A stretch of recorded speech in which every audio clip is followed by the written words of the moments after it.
Pronto, pessoal, retornando aqui dentro do serviço público, lembrando que a gente já falou o seguinte, a prestação de serviço público tanto pode ser feita pela própria administração, tanto a direta quanto a indireta, quanto pode vir a ser prestado pelo meio dos delegatários, que são os concessionários e os permissionários. Lembrando que para existir uma concessão ou permissão tem que necessariamente existir uma prévia licitação. E a gente já sabe que essa concessionária, que essa permissionária, que são as executoras do serviço público, vão ter que prestar um serviço público para a coletividade. E o povo que vai usar o serviço é chamado de usuário. E é esse mesmo povo que está usando o serviço que vai pagar pela prestação daquele serviço público. E aquilo que ele paga vai ser chamado de tarifa. Só que essa concessionária, essa permissionária, tem que obedecer a alguns princípios. Quais são eles? Eu já tinha até no bloco passado falado da modicidade tarifária só para a gente dar uma risada, mas eu ainda não expliquei nada. Vamos logo fazer a lista com todos e depois a gente sai explicando de um por um. Vem comigo. Então, vindo para cá, vamos pegar o nosso material em branco de volta para a gente analisar quais são os princípios. Professora, onde é que eu encontro esses princípios? Você encontra na lei das concessionárias e das permissionárias. Que lei é essa? Na lei 8987/95, do ano de 1995. E eu aconselho você a dar uma lida especificamente aqui na parte do artigo 6º, que vai falar na prestação lá dos serviços públicos e em relação aos princípios. Aí vamos colocar os princípios que ele se encontra aqui, ó. A gente tem o princípio da modicidade tarifária, tem o princípio da generalidade, depois eu explico, eu só estou fazendo a lista. Após o princípio da generalidade, a gente tem a regularidade. Temos também o princípio, tem um que eu vou deixar para o fim, tá? Que é o mais importante de todos. Tem o princípio da eficiência. Tem o princípio da eficiência. Tem o princípio da segurança. Tem o princípio da atualidade.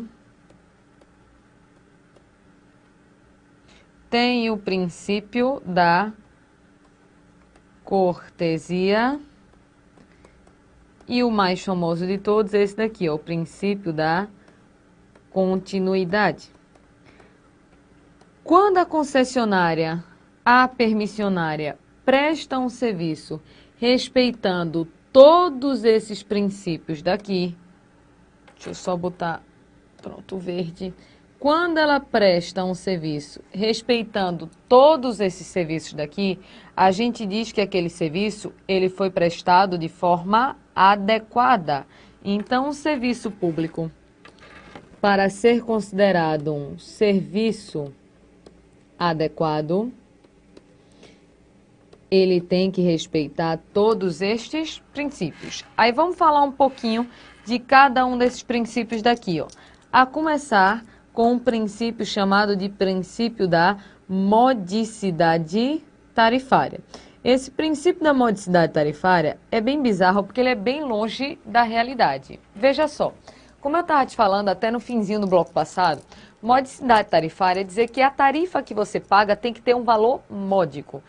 Eu sei que o que você está pagando de energia hoje não é módico, o que você paga de água não é módico, mas para efeito de prova, saiba que existe um princípio chamado de princípio da modicidade tarifária.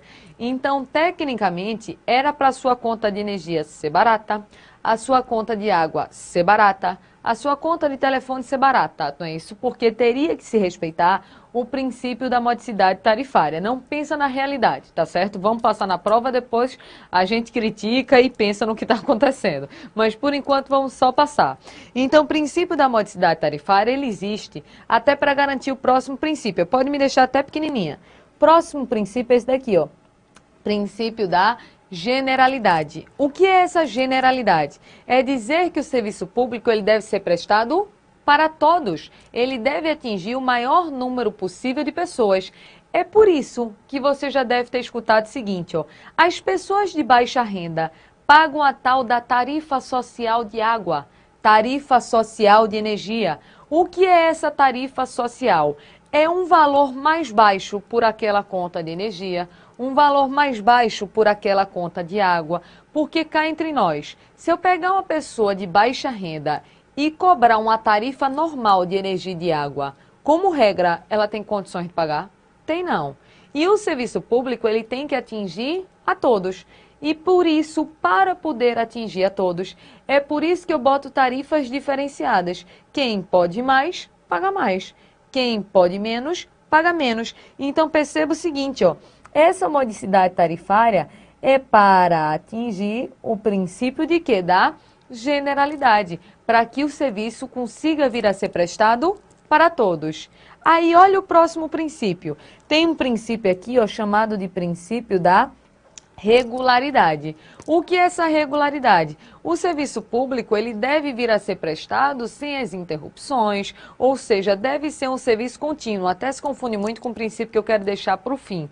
Então, tem que sempre existir o serviço de água, sempre existir o serviço de energia. Então, isso que é a regularidade na prestação do serviço. Não vai poder estar tendo interrupções. O serviço, ele tem que ser regular. Um outro que não vai precisar eu explicar é esse daqui, ó. Princípio da eficiência. Por que não precisa eu explicar? Porque princípio da eficiência a gente já estudou quando estudou os princípios constitucionais expressos. Lembra do LIMP? Legalidade, impessoalidade, moralidade, publicidade e eficiência. Aí esse princípio da eficiência, ele é o seguinte, ó, é dizer que o serviço público, ele tem que ser prestado com a maior qualidade possível, evitando o maior desperdício possível. Então é aquela noção de unir produtividade com economicidade, produzir o máximo possível, gastando o menos possível. Isso é o princípio da eficiência. Olha o próximo princípio, princípio da segurança. Então, na prestação desse serviço público deve ser prestado de maneira segura, de forma a não colocar em risco as pessoas. Infelizmente, de vez em quando, a gente escuta alguma coisa bem estranha, tipo, um fio caiu do poste e a pessoa passou, não viu o fio e morreu eletrocutada. Não tem isso. Isso não era para acontecer, minha gente. Porque o serviço público, ele tem que ser prestado com segurança. Eu não posso deixar um poste parecendo uma árvore de Natal, cheio de fio pendurado, sem fazer uma fiscalização, perigando aquilo ali cair no chão e matar uma pessoa eletrocutada. Eu não posso ter um ônibus de transporte escolar com um buraco no meio da pista, que eu já vi uma vez, uma reportagem onde tinha um ônibus escolar, onde tinha um buraco sem fim aqui no chão, que dava para ver a pista passando. A professora só fazia para os crianças, né, para os mini monstrinhos lá. Fica tudinho na cadeira, viu, se não cai no buraco. Imagina a segurança desse negócio. Os pirrainhas, né, viajavam tudo duro assim, com medo de cair no buraco. Então isso não pode acontecer, minha gente, porque o serviço público ele tem que ser prestado com segurança. Aí, além da modicidade, da generalidade, da regularidade, da eficiência, da segurança, a gente tem, por exemplo, o princípio da atualidade. O que é a atualidade? Cuidado. É usar a tecnologia acessível do momento. Como assim a tecnologia acessível do momento? Eu não estou dizendo que eu tenho que prestar o serviço público com material da melhor qualidade que existe no mundo, porque aí entra até aquela teoria da reserva do possível. Não é possível no hospital público ter o melhor equipamento do mundo, mas bote pelo menos algum equipamento que atenda aquele tipo de necessidade. Vamos pensar na TIM. Hoje a gente não já está no 3G da internet, indo para o 4G. Poderia, TIM, começar a prestar agora o serviço daquela internet de escada que fazia quen, quen, quen. Lembra dela? Que você entrava de meia-noite para entrar no MSN, porque era um pulso só. Que pobreza, né? Foi, minha gente. Foi a época que a gente pegou, né? Pronto. Então a gente entrava de meia-noite para gastar um pulso só da ligação telefônica e ficava de meia-noite às 5. Depois tinha que desligar, porque senão começava a comer, né, a conta de telefone e a mãe esculhambava com a vida da gente. Então perceba. Pode uma empresa hoje de telefonia ainda estar prestando o serviço de internet de escada? Não, pelo amor de Deus, porque a tecnologia hoje é o 3G, é o 4G, então a atualidade é isso, usar da tecnologia acessível no momento. Além desse, eu tenho esse princípio daqui, ó, que é o princípio da cortesia. Minha gente, o que é ser cortês? Gentil, educado. É isso que você vê. Você chega no lugar, dá bom dia, a pessoa olha para você assim. Quer o quê? Estão percebendo? O povo não responde mais bom dia. O povo não... Uma vez, só para desabafar, preciso desabafar agora. Eu cheguei em determinado local, né, um órgão. Aí eu pedi algo à mulher, ela foi super grosseira. Aí eu virei para ela e disse, olha, você deveria ser mais cortês. Foi só isso que eu falei. A resposta dela para mim, eu não sou obrigada a sorrir para ninguém. Olha a resposta da mulher.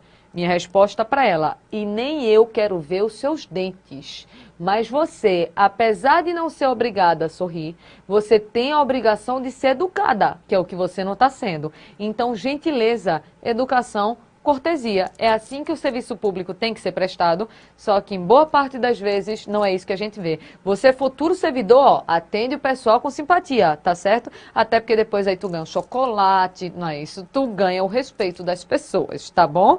E o último princípio é esse daqui, ó. A continuidade do serviço público. Só que esse último princípio ele é tão importante que eu vou deixar ele para depois, tá? Deixa ele aí guardado, que mais para frente eu falo do princípio da continuidade do serviço público. Então eu vou sumir agora, vou deixar de ser pequenininha. Mostra só o desenho. Mostrando agora só o desenho, perceba que a concessionária, que é a permissionária, como presta o serviço público aos usuários, que são o povo, esse povo vai pagar uma tarifa. E como ele está pagando pela prestação de serviço, essa concessionária e essa permissionária têm que obedecer a vários princípios, como a modicidade, generalidade, regularidade, eficiência, segurança, atualidade, cortesia e continuidade. É isso que está dizendo aqui, ó, a parte na Constituição Federal. Perceba aquilo que a gente já tinha grifado. Vai existir uma lei, que é a Lei 8987, que fala das concessionárias e das permissionárias. Essa lei vai falar dos direitos dos usuários, mas também fala da política tarifária, ou seja, da tarifa que esse usuário vai pagar. E vai falar também da obrigação dessa concessionária e essa permissionária manter o serviço adequado. Lembrando que quando eu falo em manter serviço adequado, ó, só voltando, manter serviço adequado é respeitar todos esses princípios daqui. Então, o serviço adequado é aquele que respeita todos os princípios que constam lá do artigo 6º da Lei das Concessionárias e das Permissionárias. Tranquilo até esse ponto? Vou voltar para a Constituição. Voltando para a Constituição, a gente anda e vai chegar numa parte que é a classificação dos serviços públicos. Nessa parte aqui da classificação, quando cai em prova de concurso, essa classificação foi tirada do livro de um autor chamado de Eli Lopes Meireles. Essa classificação ela foi tirada do livro dele. Não é a questão favorita de prova, mas vai que aparece bem na sua, eu ia ficar com peso na consciência se eu não falasse. Por essa classificação de Eli Lopes, o mais importante são os exemplos de serviço público que você vai possuir. Porque ele dividiu os serviços públicos em blocos. Mas Eli Lopes ele já faleceu há um certo tempo. Você vai perceber que nem sempre você vai concordar com o que ele coloca como exemplo. É por isso que eu estou te dizendo que, de regra, não vai cair o nome do serviço para você classificar. Você tem que saber o conceito dele, o que quer dizer, por exemplo, um serviço exclusivo, um serviço propriamente dito. Então, é essa preocupação que a gente vai ter. Então, eu separei em 4 blocos para poder a gente ver essa classificação. Vem comigo. Vindo para cá, a gente vai ver assim, ó. Ele fala em serviço público propriamente dito, serviço público propriamente dito e serviço de utilidade pública. Qual é a diferença do serviço público propriamente dito para o serviço de utilidade pública? Ele pensa no seguinte, ó. Serviço público propriamente dito é aquele serviço público que não tem como não existir, ou seja, não dá para viver sem. Então, tem que existir a prestação desse serviço público de todo jeito. Por exemplo, não dá para viver sem água, não dá para viver sem polícia. Tu diz, professora, eu não gosto da polícia, mas ela faz toda a segurança, então a polícia é super necessária. Também é um serviço público propriamente dito, segundo ele, a defesa nacional, principalmente de fronteira. Imagina se a gente abrir nossas fronteiras, não é isso? Todos os nossos amigos vão invadir o Brasil. Aí ele fala também em saneamento básico. Então, são serviços públicos propriamente ditos, são aqueles que o Estado tem que prestar, tem que existir. Não dá para viver sem. Aí você vai ver que você começa a não concordar com a parte de... Serviço de utilidade pública é aquele serviço que, assim, se não existir, você não morre, mas ele ajuda. Vou até falar, ficando pequenininho, olhando para você, vê só. Eu disse que essa classificação está um pouco antiga. Serviço de utilidade pública ele não é necessário para a existência, mas ajuda. Olha os exemplos que ele bota. Serviço de telefonia. Já um monte de gente está me assistindo, já não vive mais sem telefone, concorda? Né? Mas veja bem, viver sem telefone, você vive? Vive. Eu vivi boa parte da minha vida sem telefone. Se deixar de ter telefone, olha, tem hora que vai ser até uma paz se você não tiver mais telefone. Então, num caso desse, para ele, telecomunicações, telefonia, é um serviço público, mas que dá para viver sem. Então, é um serviço público de utilidade pública. Só que vai piorando. Próximo serviço. Ele dá como exemplo o serviço de transporte. Aí, pelo menos para mim, complica um bocado. Que eu moro a uns 20 quilômetros dos locais onde eu gravo, onde eu dou minhas aulas presenciais. Imagina fazer 20 quilômetros, por exemplo, de bike, né? Eu ia ficar com as pernas da paniquete. Não tinha quem aguentasse. Eu ia deixar de dar aula e vender pulseirinha na praia. Essa seria a minha opção. Mas transporte, a lógica é... Viver, você vive sem, mas se tiver ajuda, um bocado. Então, é serviço de utilidade pública. Mas aí, para esculhambar de vez, olha o último exemplo. Serviço de energia elétrica. Tá com a gota. Energia elétrica aí foi uma forçada de barra, não foi? Tu tá imaginando tu com candeeiro de noite em casa, não é isso? Com muriçoca. No calor, não tem muriçoca, né, no resto do Brasil. Muriçoca é mosquito, pernilongo, tá certo, pessoal? Então, cheio dos pernilongos, dos mosquitos te comendo. Você tendo que pegar sua carne e botar num isopor com sal em cima, porque não tem geladeira. Olha que inferno. Mas para ele, energia elétrica dá para viver sem. Só ajuda. Mas na sua prova, de regra, não vai cair um serviço, por exemplo, telefonia, polícia, água, para você dizer se é serviço público propriamente dito ou de utilidade pública. Mas você tem que saber qual foi a lógica do conceito. Serviço público propriamente dito não dá para viver sem. Serviço público de utilidade pública, ele ajuda, mas não é completamente necessário. Beleza essa primeira? Vamos para a segunda. Vou sumir do seu vídeo. Sumiu. Vê só. Então, a segunda diz assim, ó. Serviço próprio do Estado e serviço impróprio do Estado. Tem o serviço próprio do Estado, tem o serviço impróprio do Estado. Serviço próprio do Estado, a lógica é, o Estado tem que prestar. De todo jeito, o Estado tem que prestar aquele serviço. Aí, exemplos aqui, ó. Saúde e segurança pública. Deixa eu dar um exemplo olhando para vocês. Vê só. A gente não tem escolas particulares? Tem. Mas poderia no Brasil existir única e exclusivamente escola particular? Claro que não. E quem não tem condições de pagar uma escola particular fica como? Sem estudar? Então estão percebendo que o serviço de educação, o Estado escolhe se presta ou tem que prestar? Tem que prestar. Tem que existir educação pública, porque é um serviço próprio do Estado. Mesma lógica para o hospital. Tem hospital particular, mas não poderia existir apenas o hospital particular. Tem que existir o hospital público, porque saúde é um serviço próprio do Estado. O Estado tem que prestar. A gente sabe que tem segurança privada, sei lá, Liserve, Preserve, pelo menos são os que tem por aqui. Mas não poderia existir apenas eles, tem que ter a segurança pública. Então, saúde, educação, segurança são serviços próprios do Estado. O Estado tem que prestar de todo jeito. Agora, olha o próximo. Serviço impróprio do Estado. Serviço impróprio do Estado é aquele que não necessariamente precisa vir a ser prestado pelo Estado. Telefonia hoje é prestada pelo Estado ou por empresas privadas? Tudo por empresa privada. Isso está afetando a sua vida? Eu acho que não. Não é isso? Você está falando no celular, está até não é isso, falando muito mais do que falava antes, sem dúvida nenhuma. Então, telecomunicações, telefonia, é um serviço impróprio do Estado, é um serviço público, mas que não necessariamente vai ter que ser prestado pelo Estado. Ele pode passar para particulares por meio da delegação. Aí entram as concessionárias, entram as permissionárias, beleza? Vou sumir do vídeo de novo, ó. Sumiu. Buf, sumiu mesmo? Pronto, é mágica aqui, tá vendo? Então aqui, ó, sumi do vídeo, a gente já fez a primeira classificação. Vou aqui, já fiz a primeira, já fiz a segunda. Vamos dar uma olhada na terceira aqui, que é a que mais cai, ó.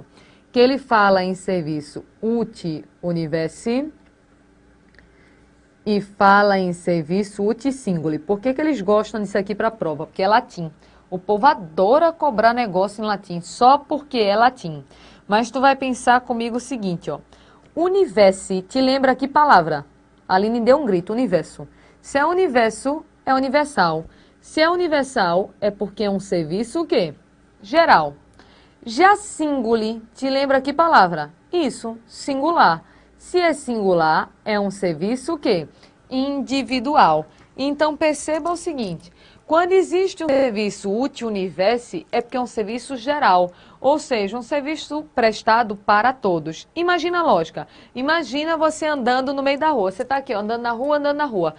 Quando você vai passando na rua, o poste vai acendendo e assim que você apagou, ele vai apagando também? É isso? Minha gente, é muita prepotência você achar que o poste está aceso porque você está passando. É você achar que é demais. Estão percebendo? O poste ali não está aceso porque eu vou passar. Ele nem sabe se eu vou passar ou não. Ele está aceso ali para qualquer pessoa. Para morador, para turista, para trabalhador, para criança para brincar na rua, para qualquer pessoa. Então, essa iluminação pública é um serviço individual ou geral? Geral, é um serviço prestado para todos. E perceba que eu não sei exatamente a quem eu estou atingindo. Aí percebe o raciocínio. Imagina que foi construída uma via alternativa. Aqui, eu não sei, logicamente, nem todo mundo é de Recife, mas uma coisa que ajudou minha vida aqui foi uma via que fizeram ligando a Zona Norte e a Zona Sul, que é uma tal de uma via mangue aqui. Muita gente nem passa pela via mangue, mas é o meu caminho de casa de todo dia. Aquilo ali foi uma maravilha que aconteceu na minha vida. Mas perceba, aquela via mangue foi feita para mim ou para qualquer pessoa? Qualquer pessoa. Tanto serve para quem passa todo dia, como para quem passa de vez em quando. Então, eu não sei quem vai utilizar aquela via, aquela nova estrada. Então, é um serviço para todos. Então, iluminação pública, segurança pública, calçamento de rua. É um serviço geral, um serviço para todos. É um serviço uti singuli. Agora, olha um exemplo. Quando eu tenho aqui o meu celular e chega a conta do meu celular, essa utilização foi uma utilização geral ou individual? Individual. Foi minha. Eu utilizei o meu celular. Então, a conta do meu telefone, esse serviço que foi prestado, foi um serviço geral ou individual? Individual. Cuidado só com o seguinte, vou testar vocês. Imagina um exemplo, vou dar um exemplo assim, pronto. Imagina que hoje, lá no INSS, um exemplo, lá no INSS saiu 100 nomeações. 100 nomeações, é só exemplo, tá? Não infarte, mas saiu hoje 100 nomeações lá no INSS. Essas nomeações representam um ato geral ou um ato individual? O que vocês acham? Geral ou individual? Minha gente, a vaga é de quem chegar primeiro? Porque se for assim, eu pego meu carro, começo a pegar um monte de gente para a gente correr para lá, para o INSS. Se é assim, não. Porque não adianta de nada você chegar primeiro. Porque apesar de ser 100 nomeações, eu sei exatamente quem são as 100 pessoas. Então, foi um ato geral ou individual? Individual. Então, não confunda com o seguinte. Quando eu digo que é um ato individual, eu não quero dizer que é único. Eu não quero dizer que atingiu apenas uma pessoa. Eu quero dizer que eu sei exatamente quem foram as pessoas que foram atingidas. Vê um exemplo. A iluminação da rua. Eu sei exatamente a quem ela está atingindo? Não. Então, é um serviço geral. Agora, quando tem um condomínio fechado com 10 casas lá dentro e chega a conta desse condomínio fechado, eu sei quem utilizou, sim ou não? Sei. As pessoas dessas 10 casas. Então, apesar de ser 10 casas, foi um serviço geral ou individual? Individual. Estão percebendo a diferença? Então, aqui no individual, é toda vez que falar em algo domiciliar. Telefone domiciliar, água domiciliar, energia elétrica domiciliar. Falando em algo domiciliar, vai ser o serviço uti singuli. Veja a diferença, ó, serviço de polícia, serviço de iluminação, serviço de calçamento. Eu não sei quem está sendo beneficiado. Então, é um serviço uti universi, um serviço geral. Quando a gente tiver em atos administrativos, é que se dá uma aprofundada disso daqui. Beleza? Subir de novo, né? Some. Pronto, sumiu. Sumindo para cá, a última parte da classificação é essa daqui, ó. Existem os serviços exclusivos e existem os serviços não exclusivos. que ele quer dizer? Tem a ver com a delegação. Tem a ver com a delegação. Vamos devagarzinho. Quando eu falo em serviço exclusivo, ele precisa de uma prévia delegação. Quando eu falo em serviço não exclusivo, é porque não precisa existir uma delegação para existir a prestação daquele serviço. Vê a diferença de um ponto para o outro. Olha o raciocínio que eu quero fazer com vocês. Vê só. Imagina que eu quero montar uma empresa de telecomunicações. Não é isso? Eu quero fazer uma, sei lá, nova empresa. Ana Cláudia, o nome dela, nova empresa. Posso simplesmente começar a colocar torre de telefone e vender linha? É a doida? Porque para prestar o serviço de telecomunicações, antes eu preciso receber uma delegação, que é a concessão da União para eu poder executar aquele serviço. Porque telecomunicações é um serviço exclusivo. Sendo um serviço exclusivo, para prestar tem que existir uma prévia delegação. Agora, olha um outro exemplo. Eu quero montar uma escolinha de menino do maternal até, sei lá, o prezinho. Um hotelzinho, só para mini monstrinhos, não é isso? Bem pequenininhos. Perceba, para poder montar essa escolinha só para pirrainho mesmo, eu preciso de uma delegação do poder público? Não, eu simplesmente vou lá e monto. Estão percebendo? Existem atividades que para exercer você não precisa de uma delegação, então é um serviço não exclusivo. Já outras atividades, para poder prestar, você tem que receber a tal da prévia delegação. Exemplos, eu preciso receber delegação para fazer serviço postal, telecomunicações e energia elétrica. Mas saúde, previdência e educação, não precisa existir uma prévia delegação para que eu possa vir a desempenhar aquelas atividades. Essa classificação daqui não é o forte de concurso, não é o ponto assim favorito deles, mas vez por outra pode aparecer, principalmente falando naquela lógica de serviço público uti universi, serviço público uti singuli. Então veja que já foi um conceito, já foi a parte de princípio, só estou devendo um princípio, eu sei, eu vou pagar, e já foi a parte da classificação. Só que vem comigo, deixa eu sumir de novo, vem para cá. Aqui a gente já sabe o seguinte, eu vou voltar para o desenho. A gente já sabe que esse serviço público vai ser prestado por uma concessionária ou por uma permissionária, ou seja, pode ser prestado pela administração direta ou indireta, ou ainda por uma concessionária ou por uma permissionária. Só que a lógica é, quando é que você vai saber se aquilo é uma concessão ou se aquilo é uma permissão? Estão percebendo? Quando é que aquela instituição vai ser chamada de concessionária? Quando é que ela vai ser chamada de permissionária? A lei das concessionárias e das permissionárias, de forma bagunçada, ela coloca várias diferenças. Aí as diferenças da concessionária e da permissionária, para facilitar a sua vida, eu fiz o seguinte, ó, pode mostrar até o material aqui. Deixa eu pegar. Então eu fiz, pronto, essa tabela daqui, fazendo a diferença de concessão para a permissão. Então a gente vai trabalhar com os pontos em comum das concessionárias e das permissionárias e os pontos de diferença. Perceba o seguinte, olha pontos em comum, não é isso? Vê só, existe o seguinte ponto. Tanto a concessão quanto a permissão são fruto de uma delegação. Só que essa delegação tem que passar por uma prévia licitação. Quem ganha a licitação assina um contrato. E esse contrato possibilita que aquela pessoa venha prestar um serviço público. Então, percebendo que agora está tudo igual, veja. Eu tenho uma pessoa que participou de uma licitação, como ganhou a licitação, assinou o contrato, com o contrato recebeu uma delegação, que é a possibilidade de executar um serviço público. Só que isso está igual tanto para as concessionárias quanto para as permissionárias. O que a gente tem que ver agora é o ponto de diferença de uma e de outra. Só que nesse bloco dá tempo não. Vai fazer um lanche que daqui a pouco a gente volta.